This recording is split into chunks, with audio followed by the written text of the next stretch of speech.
Hello and welcome back to our penultimate JobsWorth Reshare episode. This week, I'm going back to a conversation I had with Charlotte Debond-Sayer, who is the owner of Essex-based wedding and events venue, The Boundary.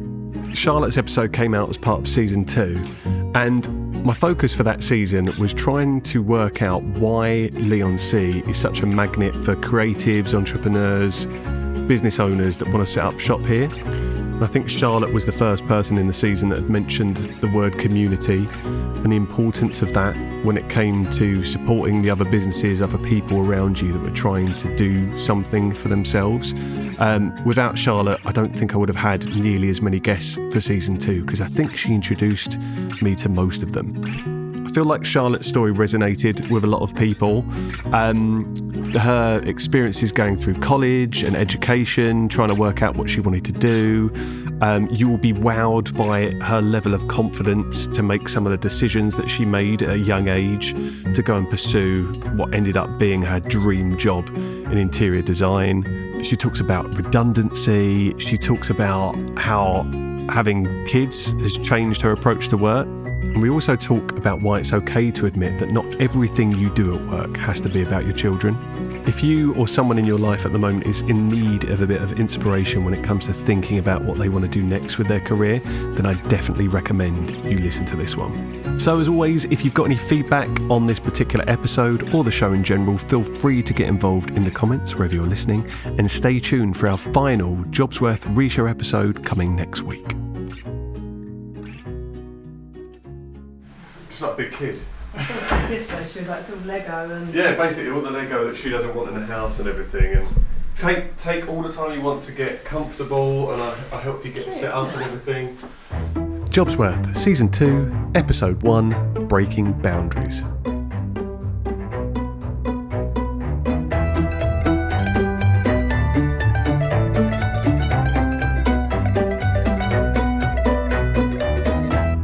Welcome to the first episode in a brand new season of JobsWorth. Kicking things off and setting the bar incredibly high this time round is Charlotte Debond-Sayer, proud owner of Essex-based wedding and events venue, The Boundary. I've known Charlotte for a little over 12 years now, but we've never had the chance to sit down properly and talk about work. It's not really the done thing when you're drunk on coffee Patron at a house party, so this was a real eye-opener.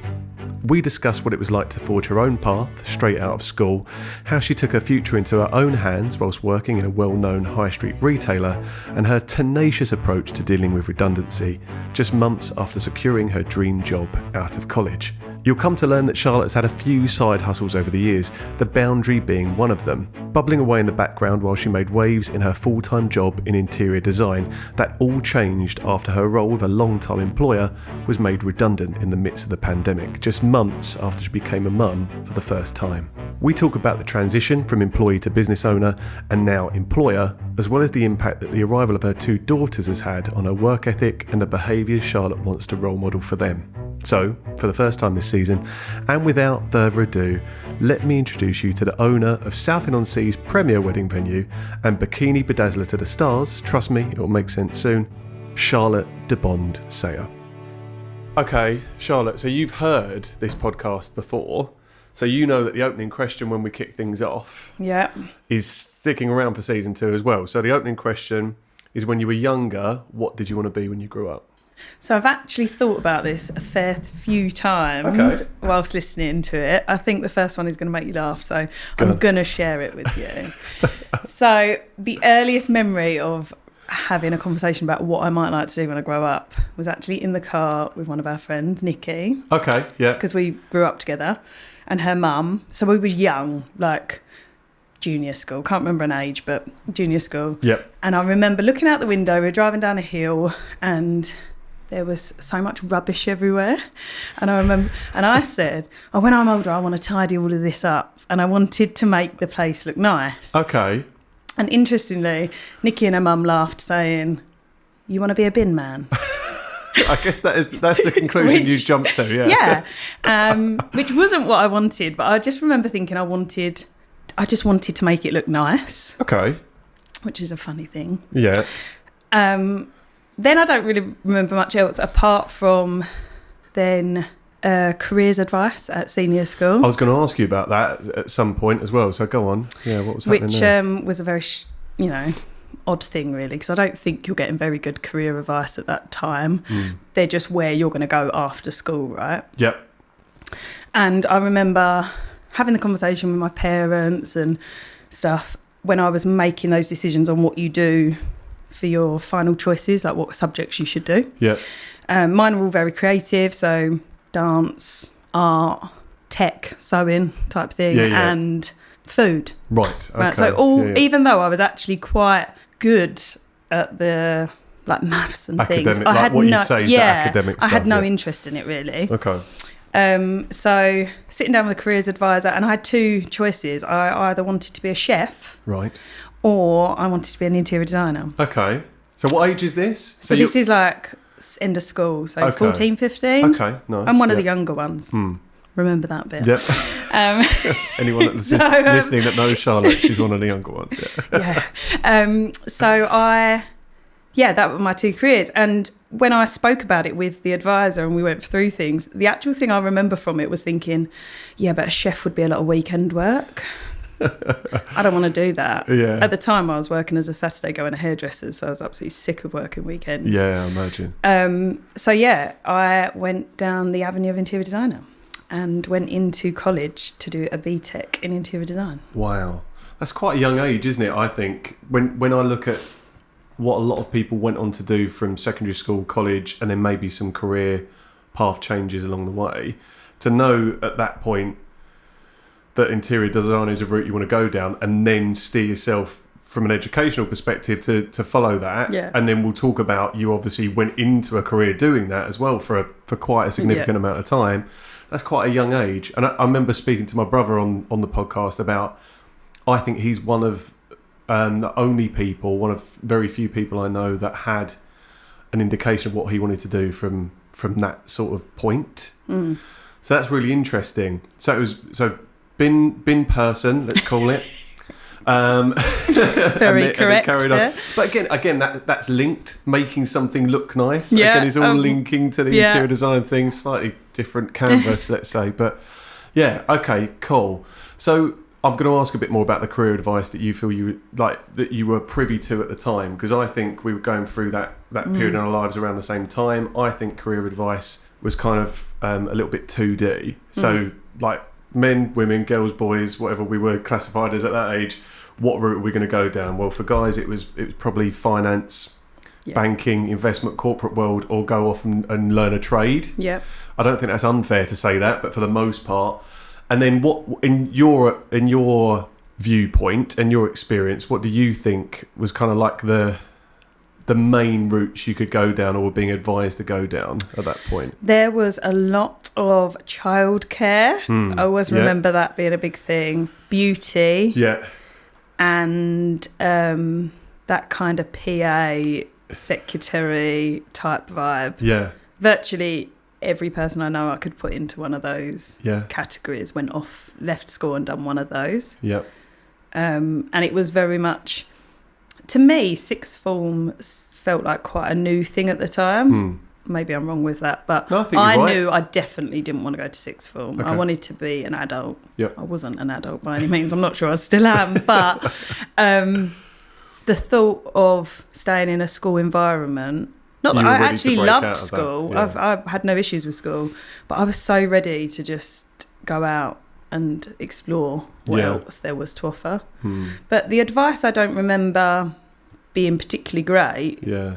Was it inspiring, was it? I don't think that's ever a word that you put next to it. Yeah. And I don't remember anyone ever coming into the school to tell us about things, which I'd happily do now. I'd happily go and tell, kids what they can do. And when I speak to my nieces and nephews, I think it's always about pushing. Like, you're at a chance when you should just be brave and do a lot. Whereas actually, sadly, I think a lot of kids take the safe route because they're not ready to take it. So often they do stay in, let's just stay on that avenue because it's more easy. We're not sure routes, what we want to do. Yeah.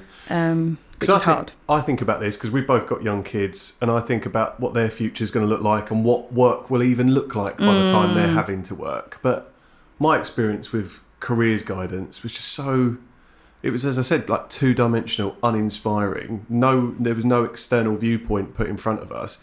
Like, I look at the jobs that people do now, I'm like, if someone had told me I could do that, I would have fucking gone down that route and not maybe, it's pretty basic bitch what I did. I went off and become a personal trainer out of college, that's fairly standard route that a lot of people Look go at you now with your Lego office. Exactly, yeah.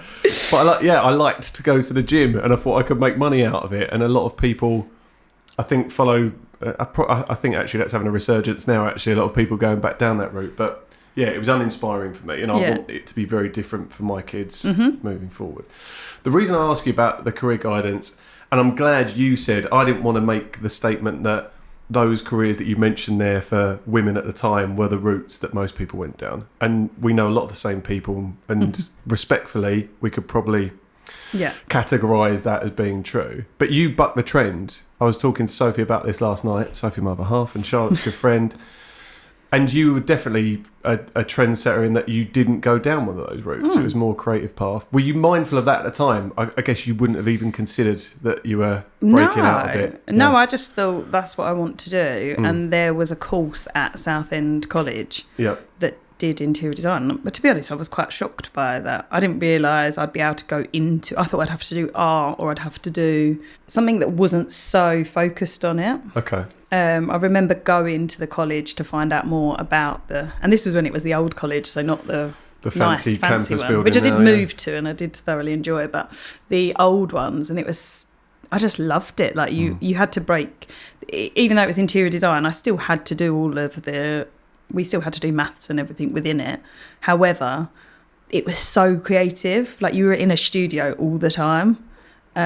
And I just thought, that's great. And if you didn't turn up one day, they didn't really tell you off. So, not that I did, but I loved the freedom of that you were an adult to choose it. Yeah. And I think that's what I find hard with people who don't know what they want to do. And I mean, I don't do that career now, so I have gone off path. Yeah. However, rather than going to a college and doing just A-levels, where you don't really have a path, I think because I was so passionate about it, so I turned up to the class and I turned up and done what I needed to do. Yeah. Whereas maybe if I didn't know quite what I wanted to do, I'd have no drive to get there, but I knew where I wanted to go. I don't know how, but I did. It's brilliant. I think, and I'll ask you about maybe what shaped that direction that you very clearly had.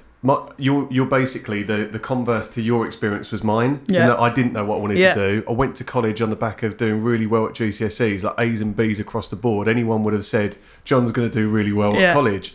And that freedom, I just abused it. Yeah. Oh, you're not going to tell me off if I don't turn up to a lesson? Well, I'll sit in a canteen and play cards all day. Yeah. Or, especially when we tipped 18, I was going to talk on a Thursday night. I remember going into my A-level exam, like being sick out of a car window. Yeah, nice. That's how. Yeah, that's classy, isn't it? But that's how. I had no direction. I was doing history and all these things that I enjoyed day to day, but I didn't know what I wanted to do longer term. So I think that direction is really important. Any inspiration in your life that sort of led you down that path? Yeah. So my mum is a soft furnishing and curtain maker. We have some curtains of your mum's in our house. You do? Yeah. She's very talented and very creative. So definitely mum. And then, my dad has been a huge influence in my life, but not from a creative, but very businessman type. So I suppose from my mum, it was always very creative in our house. Yeah. We had a beautiful house as well. So I think that helps having those creative, and I'm talking from experience, having creative influences around you. Like my mum to this day is still, I think, just quietly disappointed that I haven't followed in a creative path for what I do for a living. But has she seen this Lego, John?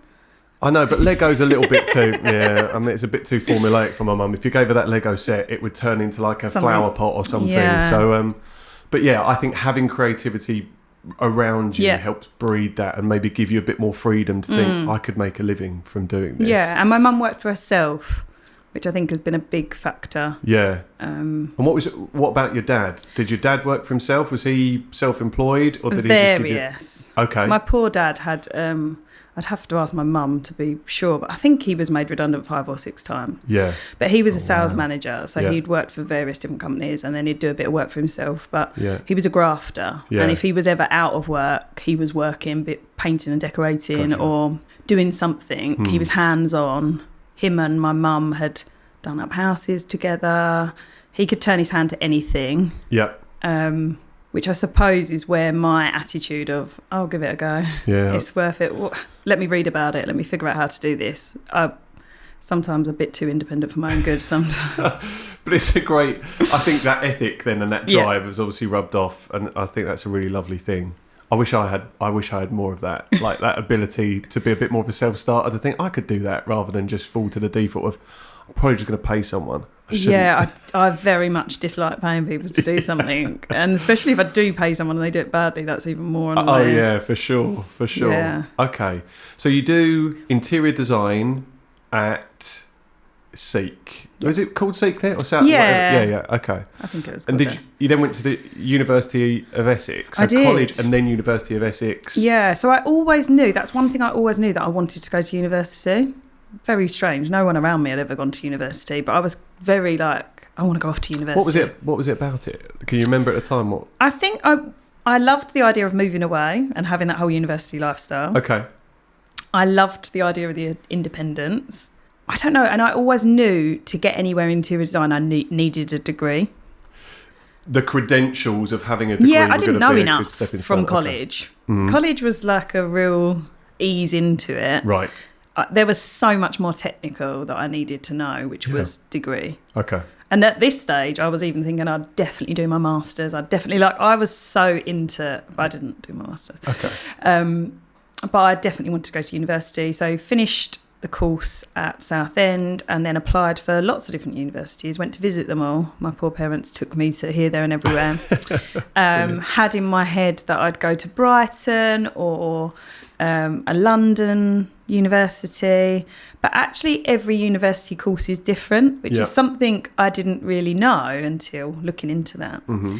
And actually the course I liked most was at Southend, staying here, which so visions of moving away, university life scuppered by actually based on its merit, this was the best one. Okay. And equally, I think that was the main factor. But then when I weighed up pros and cons, so I would save a lot of money staying here. Yep. In terms of like that student loan that went on forever. Yeah. And then I could live at home, but equally I already had jobs down here. So throughout my time working at college, I worked at Topshop in the High Road for a long time. And I knew that I could stay working there. And then I also got a job at a Varsity, which was a very hip bar at the time. You are name dropping some places now, aren't you? Yeah, okay. Yeah. Dancing on the bar and all sorts. I knew that if I stayed here, then I could keep doing that and keep up with my friends who had all gone out to get jobs by this point. Okay, right. So I think I was the only one who went on to university. Right, yeah. I think. I'm pretty sure. Yeah. I'm confident in that. So I wanted to keep up. I wanted to go on all the things. So I was working. All the holidays, all the days out. Yeah. I continued here and stayed at home. Didn't rack up as much debt. Yep. And loved the course, actually. Out of it with the degree that you thought would be, or you hoped would be, the stepping stone you needed to get the job you wanted. And did it prove to be what you thought it was going to be? Yes, actually. Right. So when I say interior design, a lot of people I know will still be listening and thinking that means paint colours and textures. There is definitely that stigma attached to it, isn't it? Yeah, changing rooms. Yes, which I was a massive fan. Loved it. Yeah.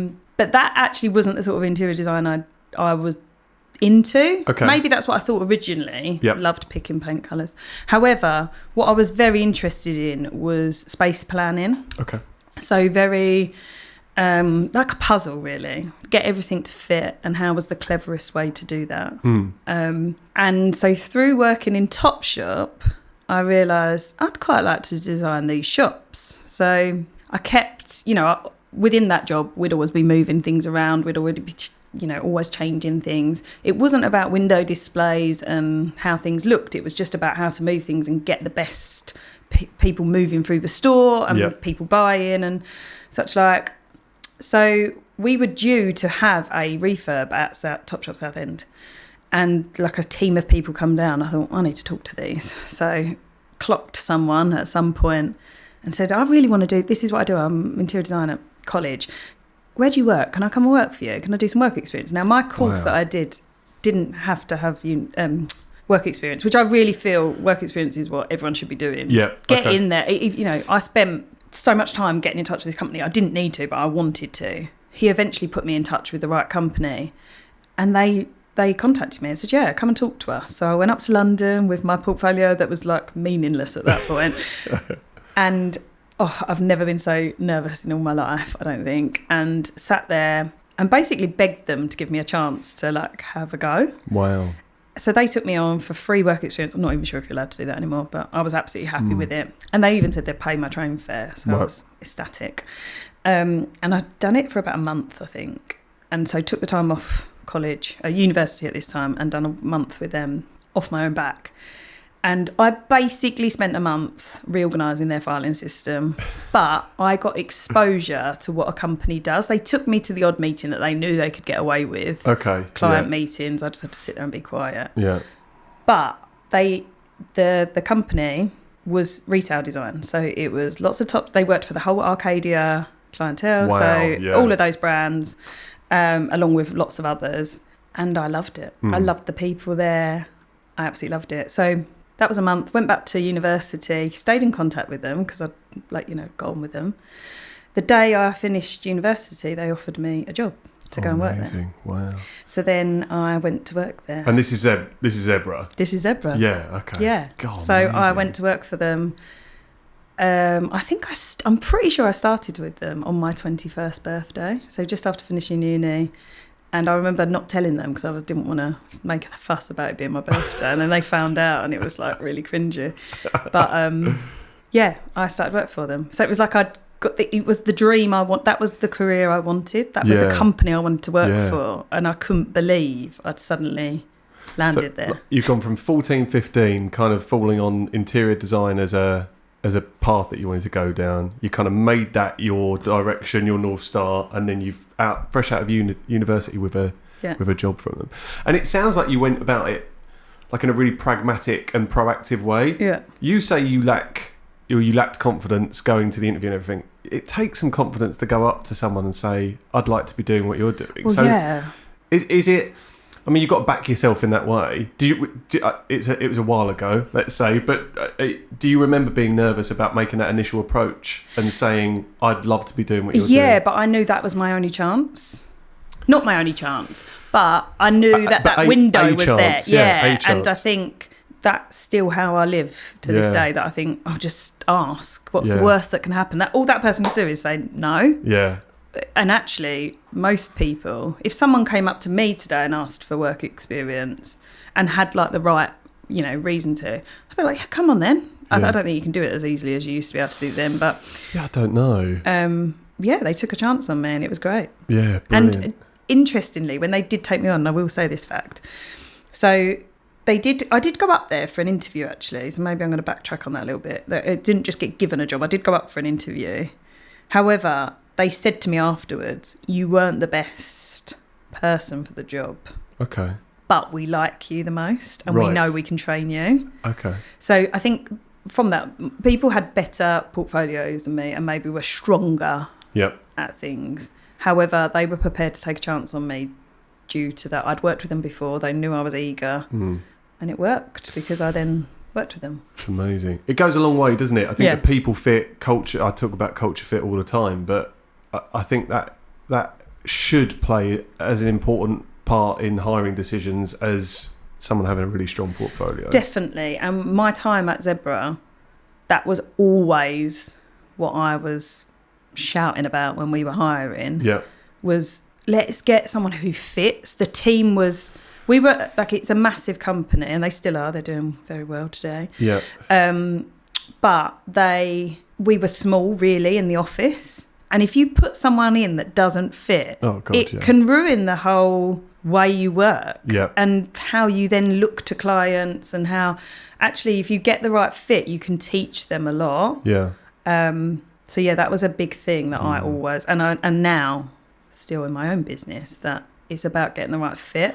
Yeah, because I think holistically all the puzzle pieces need to come together. And I always say when I'm advising my clients, you don't need clones of other people, but it needs to complement each other. And if you have someone that, and I guess in that line of work, you're going to get some people that, I think creatives, again, stigma attached to creative people is that there's just a whole spectrum, let's say, Such of creatives out there. Yeah, definitely. So Because you've got ones like that really creative, which can't do anything more project based. And using I'm a creative as an excuse for why they can't do that is fine, but maybe not in a setup where actually we've got deadlines, we've got stakeholders, we've got people paying our budgets, all these things is not ideal. And if you're doing what we done, retail design, you're just moving that design into other spaces. It's not going to be new every time. So it was a lot more just planning spaces rather than like designing as in changing things. Understood. Okay. I was going to ask you a question based on your actual experience of doing that month. So 2 things on that. If a work placement wasn't part of your degree, how did you do that? Was that in the summer? Or no, did I they just said I'm going to do this. Oh, that's amazing. Okay. That's the thing about uni is it's your learning, right? It's even more so than college, I would say. Yeah. So again, college, I didn't go to uni, but I've heard that. So you're paying for it. Yeah. So if you don't go, that's your loss. I remember saying to my parents, I really want to do this. And they were like, yeah, definitely go and do it. So I just had to take time off. I think a little bit of it was over some holidays. Right, okay. And then the rest was just out. And I just had to catch up. Cool. Okay, well, that's amazing. Just, again, that quality in you to say, I'm going to do this. Yeah. I think that's great. And probably a good lesson for a lot of people. Like, if the course you're doing doesn't require you to do a placement in industry, then actually that's going to be a really powerful thing. But both for knowledge and experience, but also the opportunities that it can give you when you're out there. Yeah, I definitely think to see what the real world was like, because otherwise it's very siloed. It can always can seem so glamorous, whereas actually it's just we didn't even have a very creative office. It was quite dingy, and I was like, but I actually loved the job, so I could suck that up. So in your experience though, in the month that you're doing it, a lot of back office, a lot of admin, a lot of filing stuff. This is where I think, I'm going to sound really old, but I think generationally now, I don't know how many people at university age that would go to do something like that, have that experience and still be enthusiastic to go into it. I don't know. Agree. Yeah, it's changed, hasn't it? Yeah, I think definitely now people would expect to be doing the glamour and not doing the... And probably wouldn't last the month if they felt like they were doing the first week was spent filing back office, make the teas. Yeah, literally, I made a lot of tea in Yeah. that time and carried on making a lot of tea when I went back there. Maybe that's why they hired me. Maybe I was really good at making tea. But I think that was a socially acceptable thing. You earn your stripes. When I started in recruitment, all I did, any time, make a cup of tea. All right. Yeah, well, I weren't busy all the time. They were all sweating for deadlines, and I was just filing but I was learning all the time. If they would give me an opportunity, I would jump on it. Yeah. Like if they would say, "Do you want to come along to this meeting?" Yep, okay. Do you want to, can you do anything they would offer me? I wanted to learn it. I wanted to get it as quick as I could. Again, that kind of lends itself to this narrative that sounds like quite a glib thing to say. But saying yes and grabbing opportunities is still really powerful. Like, so many people go, oh, well, you're lucky if you get those opportunities. But half of it is you've said yes to one previously that leads you to that one. So. Yeah, my whole career is from very random yeses along the way, I would say. Yeah, I think it's brilliant. So when you start at Zebra, in your mind, you've made it in terms of you've got to a job that you wanted to do. Yeah. Do you see when you start at Zebra, this is at least the industry I'm going to be in forever? Or is forever too big a word? Sadly, I was thinking this company is where I am forever. Wow. I was obsessed, I would say. I loved what I was doing. I thought I could see people, black and white. Yeah, I could see people doing the job that I wanted to do. So I was like a junior. Okay. Then I actually got, whilst being a junior, and I don't know, this might not be on my LinkedIn and things, I actually got made redundant from there. Right. I did see a gap. Yeah. Yeah. So in 2009, I got made redundant from there. So I hadn't even been there long. Okay. But it was the financial crisis, wasn't it? I've heard there was one then. Not that I would have been privy to it at that time. So bad it was. Yeah. We lost all our work and everything. And they were clever and they were really honest with it. And they said, we've got to strip this company right down. And I begged to keep my job because I thought, I've got no chance. These people will go out and get jobs because they'll go for lower paid jobs. I'm at the bottom. I can't go. They're not going to take me on to do a higher role when they can get someone who's already from a higher position willing to take. Understood. Because they're losing their homes, they're losing, they've got families. I'm just 22 living at home with my parents. I can go and pick up a job doing something else. And I even remember emailing my boss at the time, just a really begging email to stay, saying, look, I'll even work on even a reduced salary, or I'll work less days, because I thought, if this comes off my CV, I'm not getting back out here. I'm not getting back in. Yeah. They wouldn't accept it, which I think is a good thing. They didn't, they were like, come on, Charlotte, that's not real. We haven't even got work to give you, even if you stay. Yeah. They always said they'd keep in touch, which they did. Thankfully, I was very good friends with one of my old tutors from college. Yeah. Who was great. Incredible, he is. And he's been creative director for many companies now. He left the teaching, and he was sorry Dan if I'm getting this wrong, but creative director for Universal. Oh wow. Yeah. And amazing. He managed to get me a job. Yeah. Because we were good friends, and he helped me out. Right. So during my gap from Zebra, I was working back at Varsity, begging for my job back, worked at various nightclubs and whatever else. I think I even went back to Topshop for a little bit, but I went to work for him, and it was on a contract to design a flat in Cannes for the MIPCOM. Oh my goodness. Yeah, so they would have after parties at a flat. Yeah. At that time, they were advertising a program called Haven, which I think even ran for quite a few series, but it was based on a Stephen King novel thing. So I had to design the flat for the after party, which had to have props, way out of my comfort zone. What a brief, though. Yeah. Did you feel like you'd landed on your feet at that point? Yeah, but I'll be honest, had no idea what I was doing. Okay. Right, so I had to plan a party. Not bad at planning them. I was going to say, yeah. But I had to plan a party for a load of a few celebrities at that time in those programs, and a load of bigwigs from TV companies. Wow. But it had to be as part of these programs. Right. So that's what I did for a little while. I think it was about 6 months. Went out to Cannes for the party. Yeah, it's like a whole blur, and it's incredible.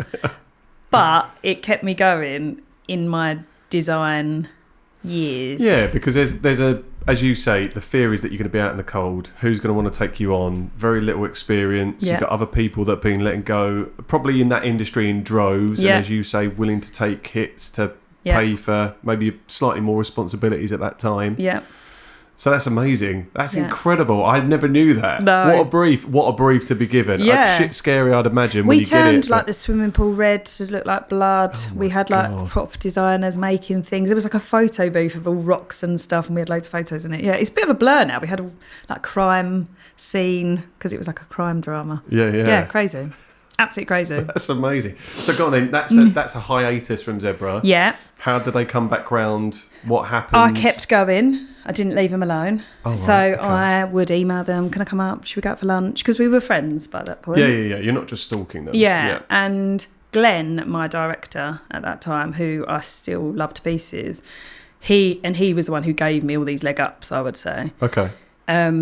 He got me back in. I worked on a different client, so I went back in to work on Tesco's on a temporary contract because they had a bit of work come in. Mm-hmm. So that was 2011. Yep. And then I was on a contract, so I'd be 3 months. They'd extend it for another 3 months, and I'd be, come on. Yeah. And then eventually got back in, and then a little while later became a design manager of Arcadia, which is what I wanted the whole time. So back on my client. Yeah. And at that point started travelling with them, which was what I loved. Yeah. So my main role was designing Topshop, Topman and all the other Arcadia brands around the world. So I went to like mad. 26 countries with them. Yeah. How long were you managing the Arcadia account? For the whole time I was there. So virtually. So when I was back then, it was like 9 years. Right, okay. Just shy of 10 years. Yeah. That is crazy. So you've gone from this chance encounter, this opportunity that you've seen, this window of opportunity while you're working in a Topshop, to have this conversation, to then be doing exactly what you probably had the flashing image in your brain at that point. Yeah. You're doing it, and you're doing it for a decade or thereabouts. Yeah. That's madness, isn't it? Yeah.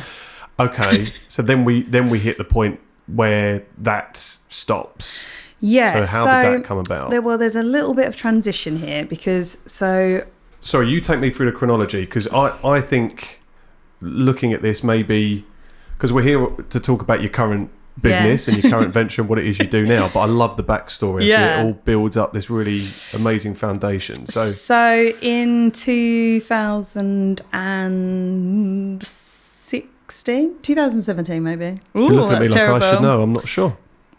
My now husband proposed. So Dean proposed and we started looking at wedding venues, and being a creative, I didn't like anywhere. And always had a vision that it had to be standards. and it had to be somewhere that I could put my stamp on it. And I really wanted a really flexible space. I wanted everyone to be together, and equally wanted really good food, which a lot of venues are terrible food because they can get away with it. My next door neighbour who I've grown up with is an incredible chef, and I always said if I ever got married he'd have to do the food. So we went down the avenue of getting married at a church, and we would need to pop a marquee up somewhere to have our reception in, which obviously is utter madness. And it gets madder. So we've got a few sort of family friends and asked them if they knew of any land I could put a marquee up in for our wedding. Temporary, very temporary. And one of my mum's friends, my parents' friends, I suppose, said, I have actually, but it's a business, not just a wedding. I'll meet up with Charlotte and have a chat. Anyway, just started having chats about putting a marquee up on the edge of a cricket field. For my wedding. That's all I wanted. Just one and done. That just was it. One wedding. Clive, who is the family friend, had other ideas. It's madness, really. So I'm working at Zebra, and in the background, I am designing a wedding venue. At this stage, for your own wedding? For my own wedding, knowing it would stay for more events. Wow. Didn't really realise it was my business. Okay. Right. It is an interesting transition. That's quite an important story. I'm still not sure it even makes sense. So, we used to meet in the Hamlet pub, go through drawings. I had no idea how this was sort of being paid for and things like that. Obviously, I was paying for my wedding, but there was parts of it which I was thinking, well, I don't need to pay. Like, I don't need that for my wedding. Anyway, as the conversations went on, my friend Jack, who is my business partner, was travelling with his now wife, and it was his dad who was kind of helping us with the meetings, and he's an accountant, so he was kind of like overseeing it. And basically there was maybe I've just forgotten the conversations, but Clive and Ian were meeting about this with me, and the idea was that it would become me and Jack's business. Right. So we had some financial backing from family friends. Yeah. Jack basically landed on a plane, was told this idea, and do you want to go for it, yes or no? And thought, yes, we'll go for it. Yeah. We all then got together, and then it was intense up until our wedding of not only like, obviously in my head, I just want my wedding to go well. Of course. But equally, I'm thinking long term, which is crazy, of like, and how will we advertise that to other people? And then trying to advertise a venue that wasn't even made or finished or photos of or had happened. Yeah. Trusted the process. Yeah. It was always a side hustle to me, however, at this point. Okay, because you're still doing the job of your dreams, the job that you enjoy and you want to do. No plans to give that up, ever. And I don't think I would have. I really don't think I would have. I didn't tell Zebra that I was doing this in the background because it didn't it wasn't a conflict of interest. It wasn't anything. And I wasn't really still sure whether it was mine or not, or how it was going to work or what was going to happen. So anyway, it just bubbled in the background. And then we got married, went well. We had a few more bookings after that, slow, but obviously it was just, that was the idea. Yeah. Jack was still working at his job in London as well. So we could fit it around that, take time off when we needed to do other things. Yeah. And then in 2018, I had a baby. No, 2019, I had a baby. Got married in 2018, and then in 2019 had Nora. Yeah. So I was on a year maternity. Well, I never intended to take a year, actually. Right. I was very much like, I will be off for minimal time. I want to come back. I did not want to lose my position in my job. And one thing with that job was there was not any other women in the business that had young children that went back to work full time, and I was adamant I was going back full time. So there was almost a precedent there that anyone who had a baby was kind of then part time from then on. Yeah, there wasn't many women at the top. Okay. And I don't want that to sound bad, but it's true. It's there was a lot more men. If it's a fact, then it's a fact. Yeah. Yeah. So I did know that it would affect me, but I was adamant I'd make it work. Didn't know how I was going to make it work, but I did. Thankfully, Dean's parents are childminders, so that was going to help a lot, and does help me a lot to this day. So had all plans to go back, and then during that time, COVID hit. So I did not go back to whatever at that point, to going back to my job properly, because we hadn't, all the clients had dried up. They weren't opening top shops. They weren't, like, everyone was not doing anything. Yeah. So there was no business. So I was put on furlough. Yeah. And then eventually went back. They'd made a huge amount of redundancies, and it was just, I was skipping back a little bit, sorry. So I was made associate director before I'd had a baby. So I was already up there, in the more senior part of the business. So they'd basically made a lot of the rest of the team redundant because they had no business, and it was COVID, and they just had to shut down, and they could sub it out to our other offices to make it work where there wasn't so many issues. And then I was still part of it, and I was doing going back 1 or 2 days a week, and we were closing down our London office because it wasn't just not financially viable to keep that office. Again, I was desperate to keep my job. There was no part of me that wanted to be made redundant from that job. Yeah. And they'd kind of, in enough ways, told me that I was safe because they'd made their cuts, but things kept getting worse. Right. And then I got made redundant, and I was devastated. Even though I had a side hustle, that side hustle was basically non-existent because COVID had hit. Yeah. So there was no business there anyway. I didn't know that that was going to become anything. And I really took it hard. That was basically my whole career. How old's Nora at this stage? 1. So you've been on that journey, which is life changing enough to then have what you feel is your future completely shattered. Is it too big a thing to say? I was devastated, and I took it really, really hard. How did that manifest itself? Is that just... I guess at that point, you've got no recourse, have you? It's not like you can't email them. You're not... Like what you did round I can't. Can't. Well, interestingly, it's strange because that company was like my family. Yeah. And I very much... We always used to say, it's a Zebra family. I'd grown up there. I'd gone through ordeals there. So in 2014, I lost my dad. Yep. And they were a great comfort to me. They really looked after me. Some of my...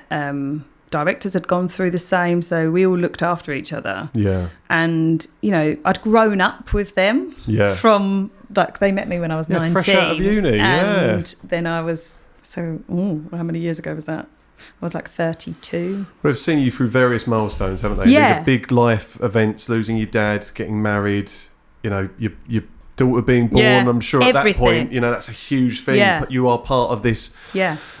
I'll make no bones that when people say family, I think if it's all a positive thing, that's great. So you're part of this family, and they've seen you go through these amazing However, things. I think a big learning for myself now is it wasn't. And that's an illusion that a lot of companies can make you feel to stop you getting the bigger pay rises, to leave in. I felt so much comfort there that I always had to fight to be promoted or to have a pay rise, and actually that's not always right. You know, if you're doing the job and you're good at it, by believing that this is such a family, or you're doing it for the good, you're lining someone else's pocket at the end of the day. Yeah. And that's something I've learned now, because since being made redundant, I have not heard from them. Right. Yeah. So you go from being quite an important member of the team to them also the redundancy didn't go quite to plan. There was money issues. There was, you know, arguments over how things should be paid and not paid, and they'd talked me into taking holiday that shouldn't have happened. So it got messy. It's quite self-serving from their perspective. Yeah, really. I get it. They're a business. But for me, that was heartbreaking. Yeah. Because that wasn't the way I'd led to believe. And you've been there for 10 years by this point. So you haven't had experience of going through that process before. So I think sometimes there's a benefit in I think now, seeing people, when I'm doing career advice or giving career advice, sharing it with people that are fresh grads in their first role, I would never advise someone to stay in the same business for 10 years. No. It happens, don't get me wrong, and I think your experience that you had up to that point is a really positive one, which is great, but you run the risk of exactly that, being taken for granted, being undervalued, being seen as being institutionalised because you've only done what you've done in one organisation too. So it sounds then like that whole decade-long experience has been tarnished slightly by the way it ended. Yeah. Slightly, a lot. Yeah. Whatever that is, yeah, that's a real shame. The point that you made about this precedent being set that I think is a really important topic to just come back to. Most of the women that had babies went back part-time. Yeah, or not. Or not. How much was it an intrinsic drive in you that you wanted to go back to work, and how much was it that pressure of if I don't go back, I'm not going to get the progression, the development where I want to get to on my career because that be how it's viewed? Yeah, I would have always said before having a baby I'd always go back to work full time. I had no desire to. I love my kids with all my heart, and still to this day I have no desire to be a full-time mum and not work. I love working. I like achieving. I like, you know, for yourself. Yeah, for myself. That's just what I'm driven by. So yeah, I think there was obviously both elements, but it wasn't just all because I didn't think I'd get my role. There was me, as much myself, intrinsically about you that wanted to do that. I wouldn't put that on them to say that was all driven that way. Yeah. It was me. I loved working. So I'm going to make a statement, and thank you for saying that you love working and you do it for you, because I'm going to make a statement. Like when I became a parent, I see this transition with a lot of friends and a lot of colleagues, and they have kids and they say it's all about my kids. And I don't know how honest that is half the time, because I work to provide for my family, but I also do it for me. Like I'm very self-centered in that I have these things that I want to achieve, and the podcast is like an ego thing in a way. I'm not too proud to bring it up. It's something that I wanted to do. I'm not doing the podcast for my family. The podcast actually takes me away from my family sometimes, and I come in and record on weekends and weeknights, but it's my intrinsic drive. I want to achieve stuff. Do it doesn't seem, you seem very open and transparent enough to say I want to do it for me. Do you think it's a stigma around some parents that are just open enough to admit that? I think some people, everyone will say, I just need to work for my family, or I want to be at home with my family. I think you've just got to do what's right for you. Yeah. And for me, I wouldn't be a good parent if I didn't work. Yeah. I wouldn't be that parent. Because you're not fulfilling that part of yourself, are you? It wouldn't give me the fulfillment. Yeah. It doesn't give me enough of like a certain aspect. Not like it couldn't give me. It's just that work is something completely different. Yeah. It's for me. I love, I don't forget I've got a family at home, but I can just be me. Yes. Yeah. Which is without dependence. Yeah. Like one of the first things I say to Sophie is like one of the most liberating thing of not being with my kids is just walking at a normal pace. Yeah. Like even that is a small win. Yeah. Sometimes, but then when you come into work and you can, it's compartmentalisation, isn't it? It's being able to separate these different facets of your life. And the only reason I raise it is because I think in some circles of even close friends, I feel bad for saying that, because I know that there will be a degree of judgment. Not everyone, but there are pockets that would look at you and go, oh, is that what you think? Yeah. And it might be frowned upon, but I think you get it in a lot of circumstances. So since having the boundary, I've had quite a lot of comments made to me by just people, like literally someone's auntie at a wedding or something. Yeah. When I've been heavily pregnant with one of my children, they're like, cool, you shouldn't be at work, should you? Like, I'm pregnant, not ill, and not incapacitated. I'm not doing anything to cause this baby a problem. I'm just working.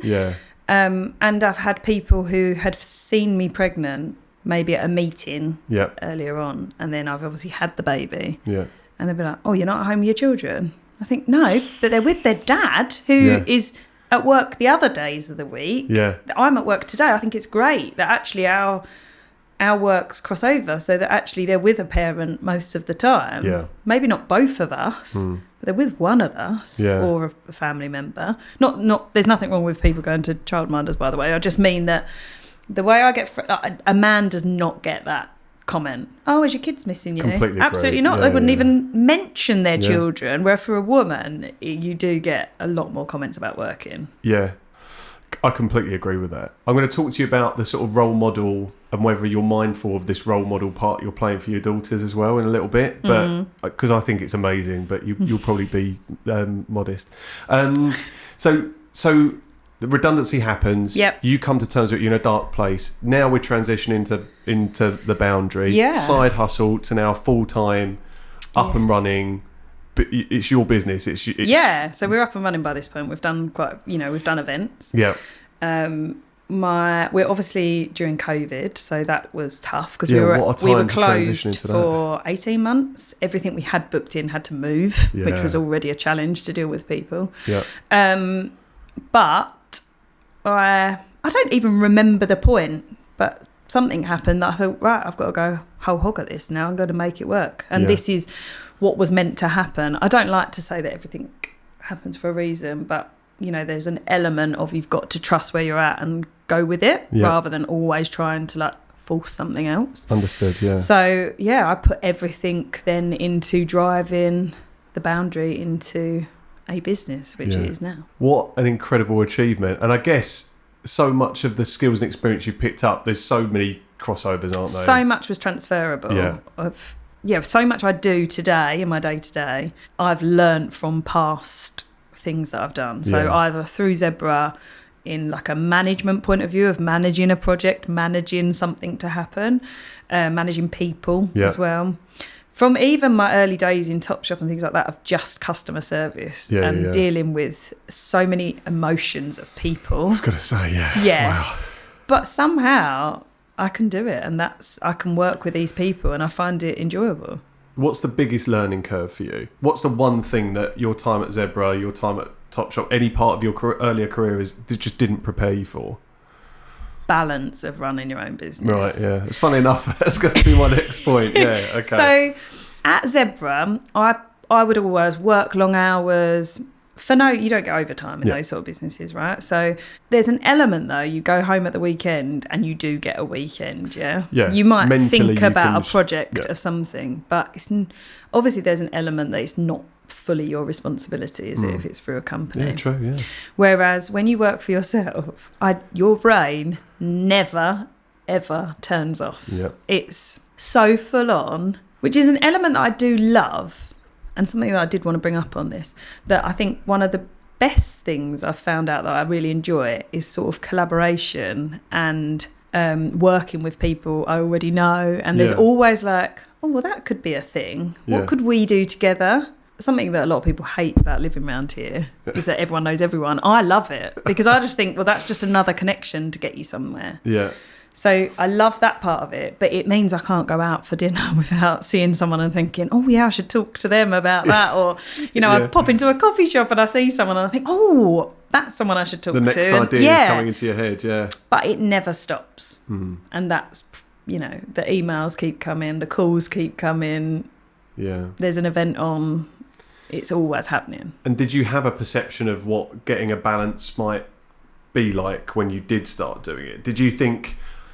There's this glamorized view of running your own business, isn't there? And probably even more so in the kind of world that you're operating in. This glamorized view of I'm a business owner, I'm running this very successful events venue, and this is all smooth sailing, but actually, how did it weigh up? Were you quite a realist in seeing the challenges that might present themselves anyway? Yeah, I mean, I've always been used to doing a lot.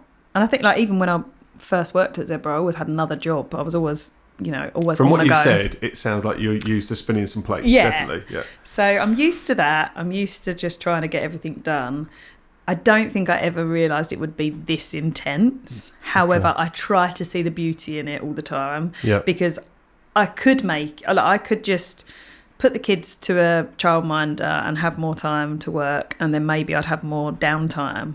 However, because I want to try and do the school drop-off, not have my kids always in, like, I like to see them, and spend time with them, that's the sacrifice I've decided to make. So I do work evenings, might work weekends, but it's so that I can do what I want in the week. So I have found my balance, I think. I've still got to work on it. There's still always room for improvement. It evolves, doesn't it, as well, I think, over time. Yeah. But I'm learning to see the beauty in what I'm doing. I mean, half term coming up and knowing I can just say I'm unavailable that week is amazing. When I can see other friends struggling with how on earth am I going to get childcare for them for a week when I've got to work or I've got to take holiday. That's just, it's mean. I completely agree. Yeah, I mean, I sometimes I moan about work and the stresses, but then I think actually work-life balance is a huge thing for me. It's why I set up the business in the first place, so I'd have a better one. And if I zoomed in on a week, it's so much worse. But if I zoomed out and looked over maybe a month or a 3-month period, well, actually, I've got so much more autonomy than I've ever had to do what I want to do. And having children, that's really important.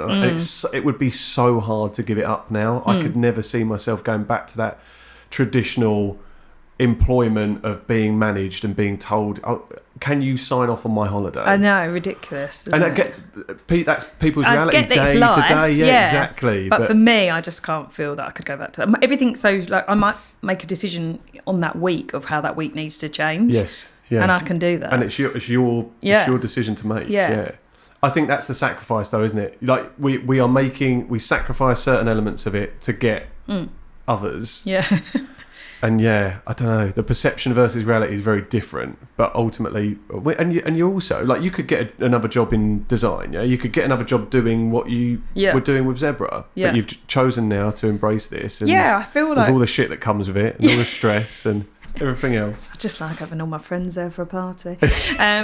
No, I get so much more fulfillment in this job than I ever have in Zebra. And that's nothing against Zebra. Maybe I didn't really realise who I was. I think I was obviously trying to break some things at that time.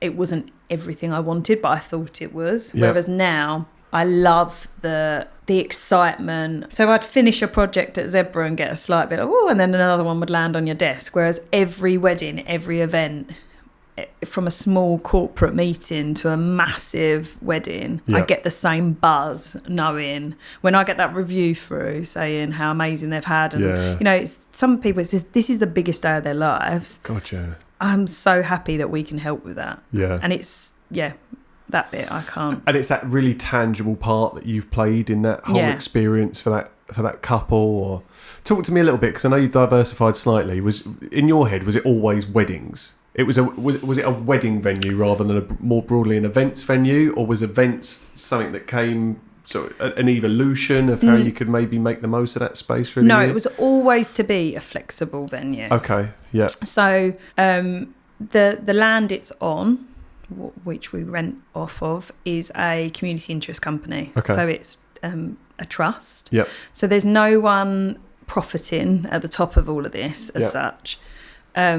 So we do have to do a lot of things throughout the year for charities. We do a lot of giving back, which makes it all feel better anyway. Yeah. It was always going to be different stuff. And we have done so many different things. Yeah. Sometimes we just laugh when things come in.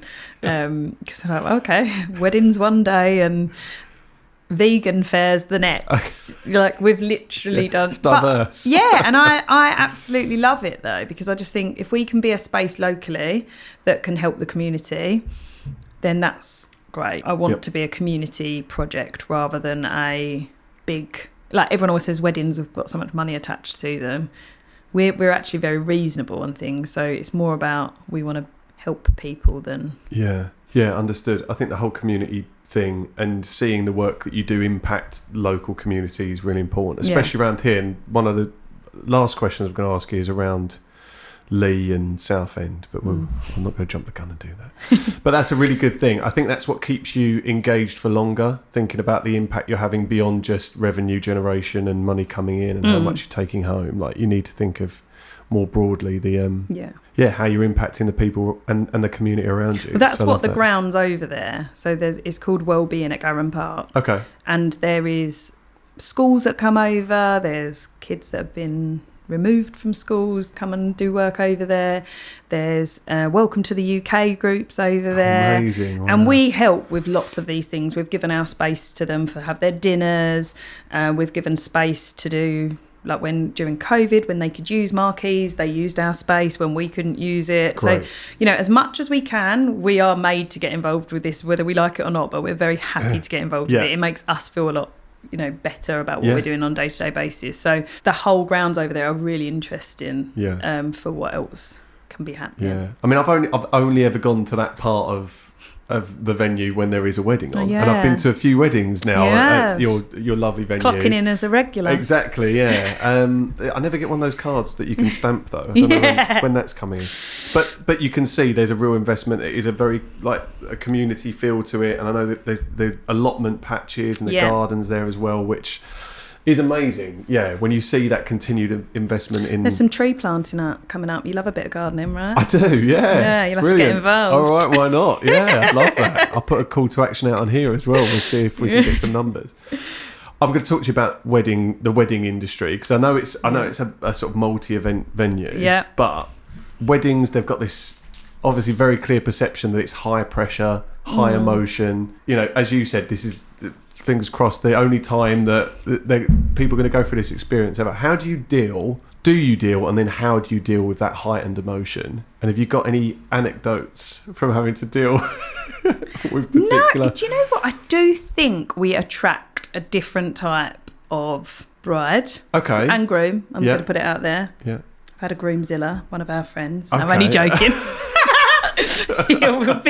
My mind's racing. Yeah. I'm like, all right, yeah, I could think of that. Yeah. Groomzilla. Well, it's not Dexter, and it's not Dean. We're starting to whittle this down. Yeah. No, I'm only playing Shane. I think we attract people who understand we're slightly different. I'm not saying we're mega alternative. We are just a way more relaxed vibe. Okay.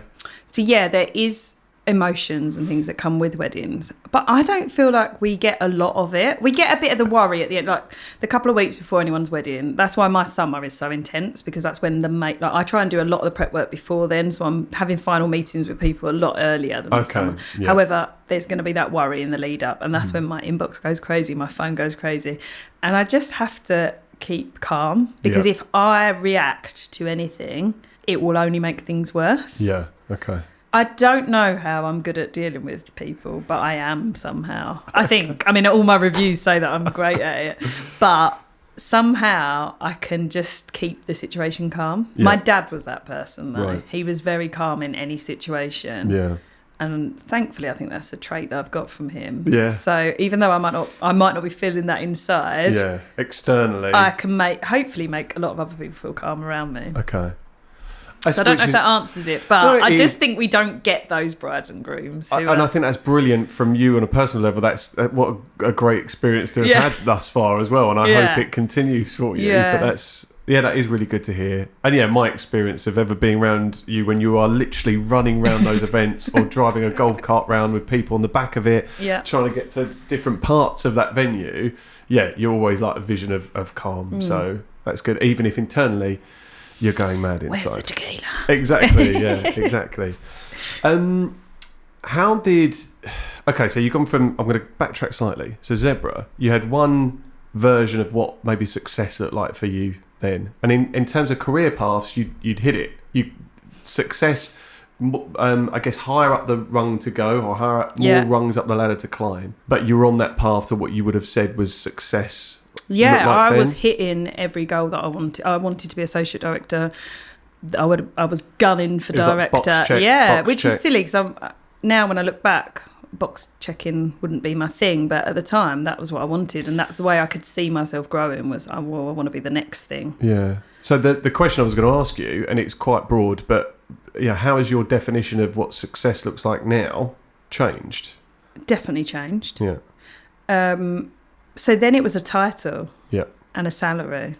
Oh, I bet you see this all the time, so that's all right, I can say it to you. Yeah, I just wanted the next biggest salary and the next title I could have. And the stuff that come with it. I did love my job, I must say. I really enjoyed what I'd done. That's definitely come across, for sure. So it wasn't just for that, but I believed in what I was doing. However, now, I find it odd to say to people, I own a wedding venue or I own an events venue. To me, Why? I don't know. I do get a bit of imposter syndrome. Yeah.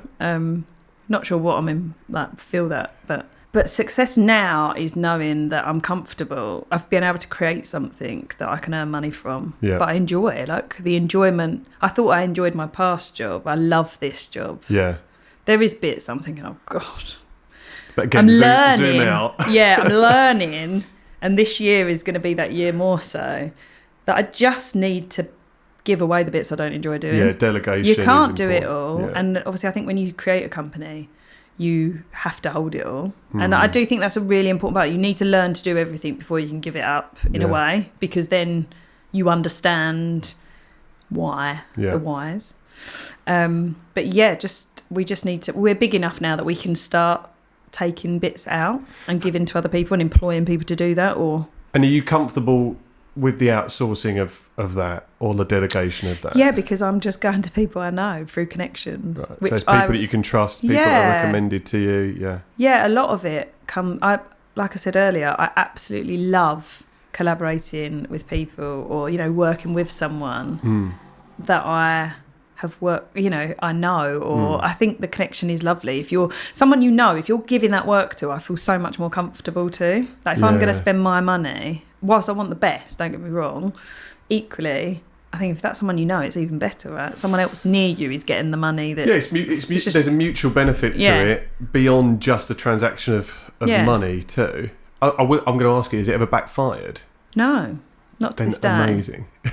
That's really lovely as well. But half the people that work, actually, basically everyone that works for us, there is a connection. Yeah. We don't get many people that we're like, oh, they just sent in a CV. Yeah. Even one girl I laugh at because it was just a CV sent in. She came in to have an interview with me. Well, it was a very casual chat, don't get me wrong.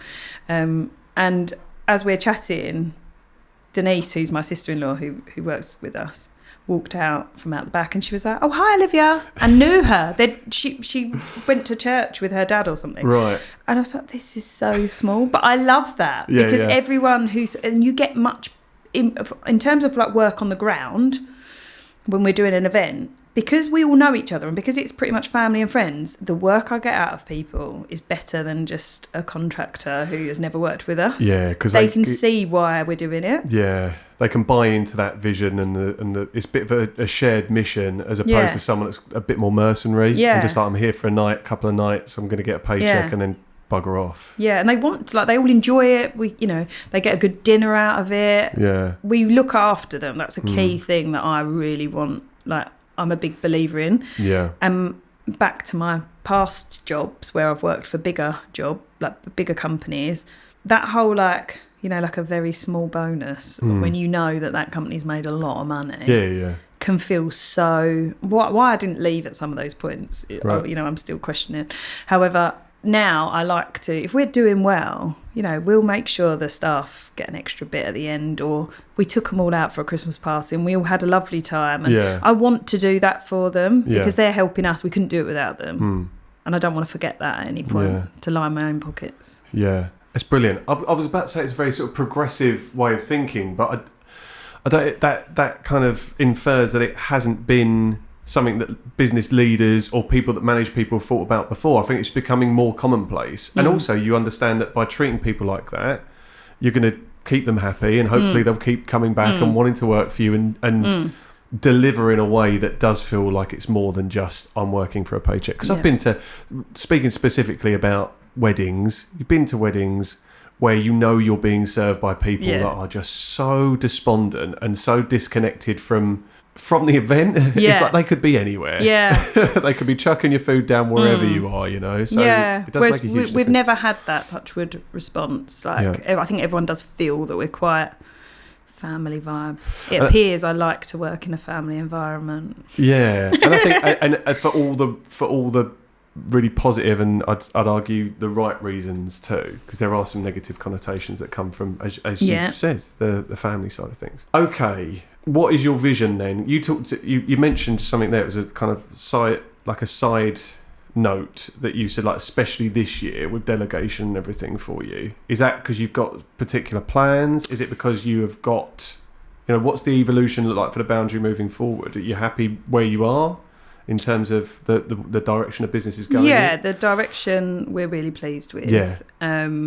We've got room to get bigger and busier, but we need staff and stuff to back us, so that's why we need to keep them on happy.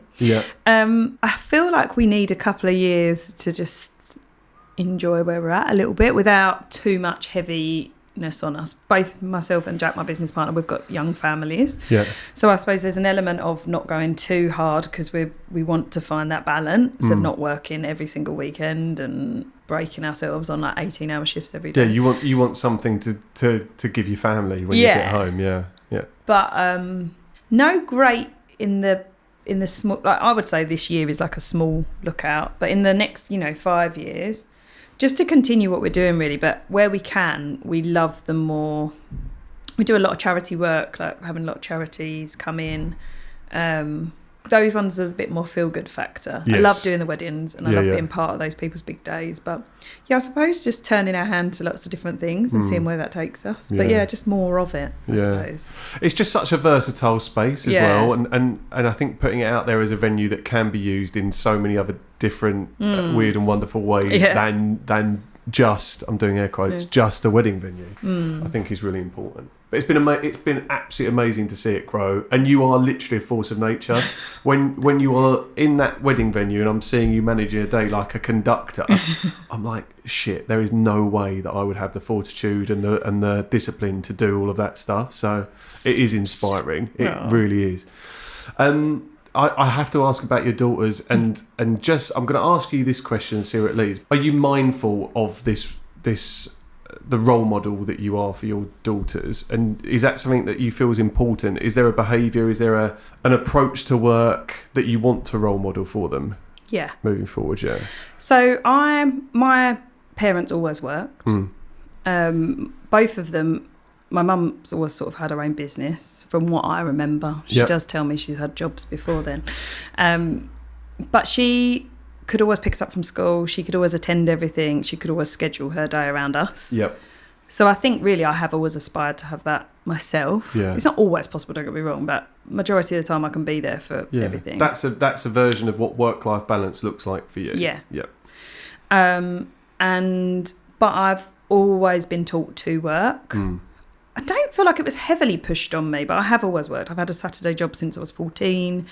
I've always had a side hustle. At one point, I was making blinkinis that Sophie might have told you about. Sophie mentioned this last night when I was doing the prep, and I was going to raise it, but I'm glad you have. Wow. What? Okay. Did that last long? That helped me buy my house. The money I raised from doing that. So I would sit up at night making these bikinis. My dad even ended up helping me a few times, which is hilarious. My mum did help naturally, but my dad would be like, right, what can I do to, you've got 5 orders. So is this basically bedazzling bikinis? Yeah, and then the only way is Essex started buying them. You are joking. No. Yeah, Soph didn't go into this amount of detail. Wow. She never wore one. Never have I. She didn't go for it. She didn't invest. All those times in Marbella, and she never wore one. They weren't my vibe, but they were selling, and that was great.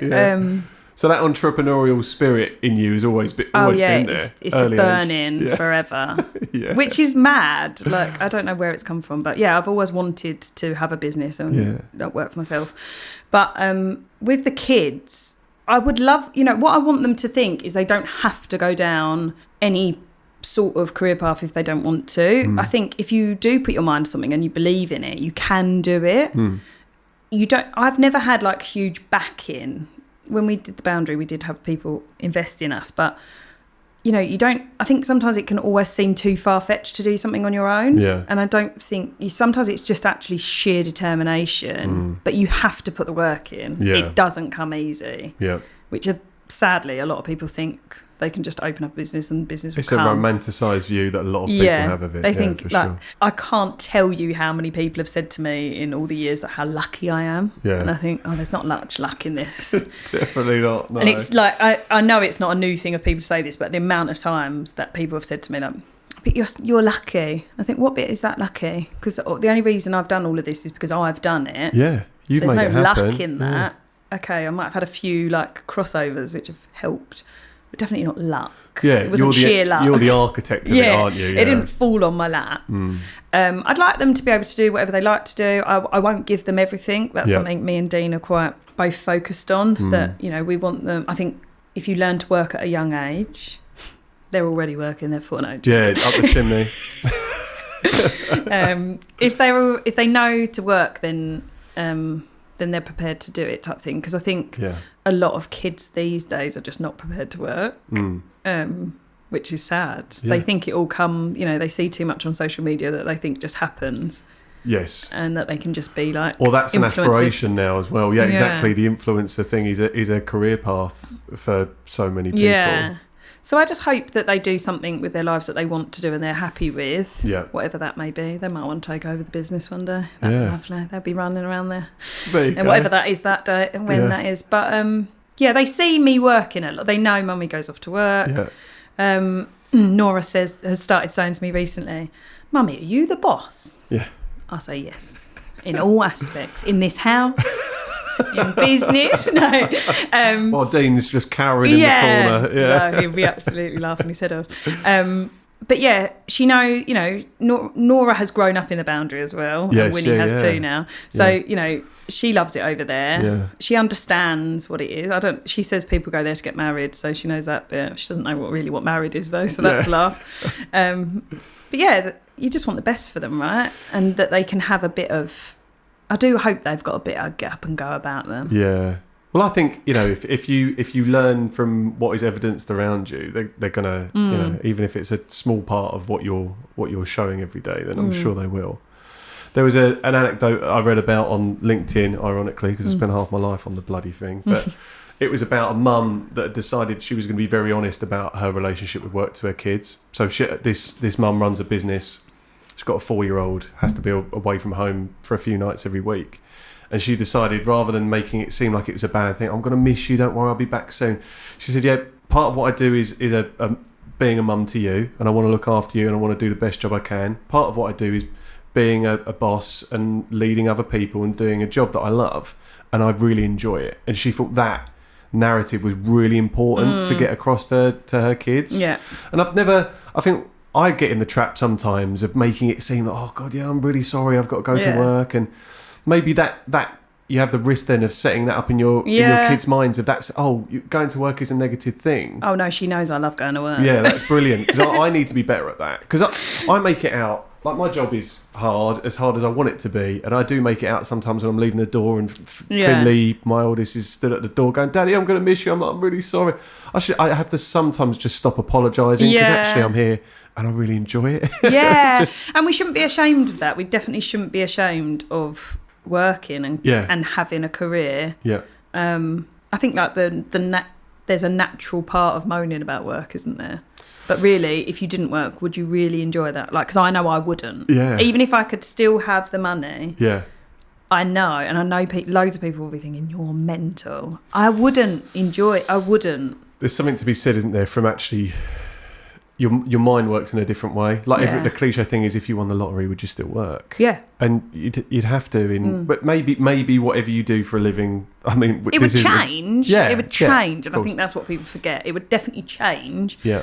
But I find the buzz, the success, I still get excited every time I get a booking. Yeah. I can't believe people have picked us, or people, I still get excited to everyone.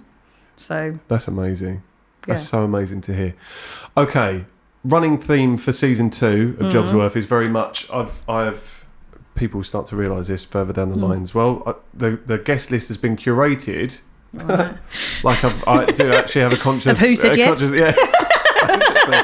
Out of the 100 people, no. Yeah. So I'm down at number 99, said yes. Thanks to everybody who said no before me. It's definitely not like that. But I'm speaking to people that are based in and around Leigh and Southend, because I feel like just the volume of people that are either, entrepreneurs, business owners, creatives in this neck of the woods is higher than average. The concentration, I think, is very high. It's exciting, isn't it? So I think it is. Yeah. Do you think so? I would infer from that you don't think I'm mad for thinking that. But no. Any particular reason why that is the case? No, I wish I knew. Well, this is what I'm trying to get to the bottom of. I don't think so. No. What I would say is what I enjoy about it, and I've obviously mentioned this a couple of times, is I like going into the Broadway, seeing someone, we'll catch up, let's talk about this. I can actually use a person who Go for it, go on. who this links with. So Beck's hired. Yes, yeah. She's coming on the podcast. Did Is you know she? that? Yeah, no, she's I going to be a didn't. guest. I'm meeting her on Thursday, so interesting. So we actually worked together. So we were actually friends before any of this. Yep. She used to go out with one of my neighbours years ago. And then she worked at Miss Selfridge, I worked at Topshop. Right. And then whilst at Zebra, she worked for DCK, which was the jewellery designers for Topshop. Right. We linked, and at that point, I worked with her to design a jewellery store for that brand. Oh, amazing. Liars and Lovers or something along those lines, I can't remember. So we actually worked together there. Right. Since then, even through the boundary, not only has she been to a couple of weddings there, we've done bridal shoots for Havens. Right. And now I'm meeting her this week about social media. Oh, amazing. And I love that you can cross over so many paths with someone who is literally on my doorstep and I can see in the coffee shop, or I'll see on a dog walk, or I'll drive past. And I think I love that sort of collaboration. Yeah, and I think this episode has got me that much closer to realising what it is. And it is that I think what is a rarity is that openness to collaborate. Yeah. And also not always to the financial benefit of yourself. Like you today, every guest that has come in has given up their time, and whatever time they were stressing about doing this, the forms ask people to fill out, to come in and get involved in this. And it's mutually reciprocal or mutually beneficial, I should say, in a way that you get to talk about your experience and hopefully promote something. But no one has to do that. No. There is a degree of altruism there that is just like, someone's actually put this together. I'm going to fucking help them and support them in a way that I can. That isn't handing over money. Yeah. I'm not expecting someone to hand money over to me. So I think that's that word collaboration, I think, is a really lovely way to describe it. I think my brain does work like that. I mean, I actually met up with Soph yesterday and we were speaking about stuff, and already my brain was like, I've got to tell her about this person. I've got to tell her about this person from things she's thinking of doing. Yeah, of course. But that's the way I work with all my friends. And I'm like, well, give me your flyers for this. And I can, you do travel. Yeah. I can tell my couples about honeymoons through you. My brain doesn't stop with, how can I make this better for all of us? How can we all benefit? Yeah. And I think that's big around this area. Thank you. Thank you for connecting the dots. I really feel like that's actually like a proper eureka moment. 100%. It's that collaboration and that willingness to go out of your way for someone too. I think that's great. Charlotte, thank you for that. I'm going to steal that completely and use that on whatever way I wrap this up. Right, we're done. Save for the closing question. Yeah. So, this morning, I asked Mum. Oh no, what's she got for me? So, hope it's not a tricky one, Mum. The closing question, just for anyone that hasn't listened to the podcast before, there's a famous podcast where the closing question is left by a previous guest. In this, because my mum is basically the person I go to for most of my marketing ideas, my mum asked the question. I don't listen to the voice note, worryingly, so I'm going to turn the volume up and always apologise in advance. Let's see what happens. Hi Charlotte, what's the strangest, weirdest or funniest thing anyone's ever asked you to arrange for their wedding? Thanks very much. Bless her when she says thanks very much. It's Lisa, if you needed to address her. Hi Lisa, John's mum. Can you say first off? Yeah, okay. I haven't had too many strange ones, but thinking what would be the most strange to other people would probably be at one of my own friends' weddings at Boundary, however. Another one. Yeah. Didn't think so many friends would want to get married there after opening it. It's quite a long list. Had a drag queen. Okay. Which her mum arranged. So I wasn't sure. The source of the request is and interesting. I was thinking, I don't know if she's going to like this. Oh, because you've obviously, this person. Yeah. You're like, okay, right. But the mum was adamant I couldn't say anything. What makes it worse is the bride, who I'm talking about, is actually our accountant. Not only that, so she's my friend, primarily. Right, okay, she now works for us as our accountant on the side, obviously because everyone has to know there's someone. The connection, yeah. Yeah, and her mum wanted a drag queen to come out through the dinner. Right. And sing a song, which was, I can't remember the song now, but the one that it was based on was It Should Have Been Me. Okay. So she sort of beat up the groom right. with a bouquet to pretend it should have been, which obviously everyone was howling with. But probably one of the weirdest ones. I think that's a great example as well. And it being the mum that's asked for that to happen. Yeah. And the connection there between you and your friend, yeah. and thinking this is just going to crash and burn. Yeah. I think that's great. Charlotte, thank you so much for coming in and for giving up a big chunk of your day. Before we go, how can we find out more? How can anyone listening find out more about the Boundary? Where do they need to go to find out So our about website, social media channels are going to get better soon because hopefully Bex will look after them. Best way to get in touch. If you drop us an email, you can always come down and view it, which is always what I say. Best thing is to understand it is to come down and see us, so you see the grounds we're on and what's around us, because it's not just a marquee. Yes, no, definitely not. And what I'll do, I'll leave all the links to socials, website in the episode description too. Lovely, thank you. Cool, thank you so much. Thanks for having me. Cheers. Thanks for listening to JobsWorth. If you enjoyed this episode, please feel free to like and subscribe. You can stay connected by following me on LinkedIn for more insights on the world of work, behind the scenes content, and updates on upcoming episodes.